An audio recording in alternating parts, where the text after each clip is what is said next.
మనం తీసుకునే ఆహారంలో 5 విధాలైన దోషాలు ఇమిడి ఉన్నాయి. 1. అర్ధ దోషం. 2. నిమిత్త దోషం. 3. స్థాన దోషం. 4. గుణ దోషం. 5. సంస్కార దోషం. ఈ 5 దోషాలను గుర్తించి స్వీకరించకపోతే ఎన్నో అనర్థాలు కలుగుతాయని పెద్దలు చెబుతారు. అర్ధ దోషం.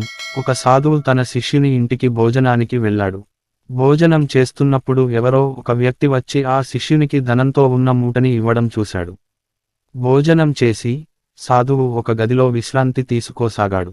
ఆ గదిలోనే శిష్యుడు దాచిన డబ్బు మూట ఉంది. హఠాత్తుగా సాధువు మనసులో ఒక దుర్బుద్ధి కలిగింది.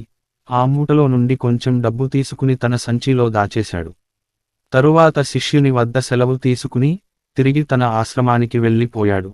మరునాడు పూజా సమయంలో తను చేసిన పనికి సిగ్గుతో పశ్చాత్తాపం చెందాడా సాధువు. తను శిష్యుని ఇంట్లో చేసిన దోషభూయిష్టమైన భోజనం వల్లనే